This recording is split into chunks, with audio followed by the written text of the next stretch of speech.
I think we had a good group. We're able to do what we need to do to put a good group together for this upcoming year. You had quite a bit of success in the Power Four this last year. What did you guys as a coaching staff learn from those games that you're applying now? Yeah, I think it's that what we do works, all the things, and what our guys do works from a big standpoint, obviously.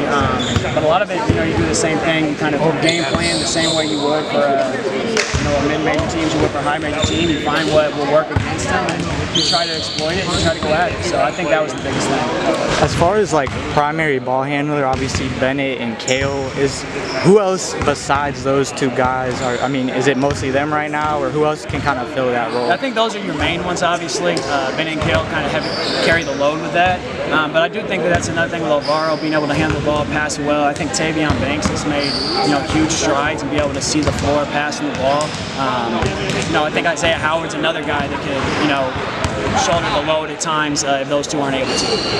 So Tavion hit a three early in practice. I know that really hasn't been his past Arsenal, but is he mostly working the three right now, playing small ball kind of four, or where you kind of see most of his role? I think that's kind of the beautiful about Tavion is he's able to play different spots on the floor, whether it's the 3, the 4, even the small ball 5. He has shot it well this summer. I think that's been great, and it's something he's worked on. He's in the gym in the morning getting shots up every day, and you're starting to see it.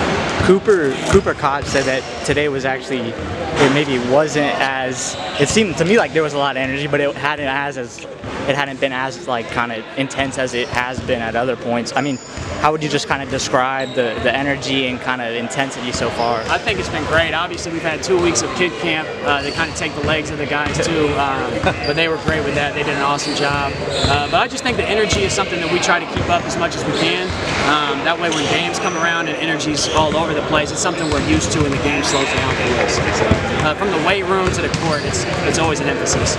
We've heard about the weight room a little bit, but just like, what is it like in there when you guys are in there? I think you said it, it's energy. It's high energy. There's a lot of talking.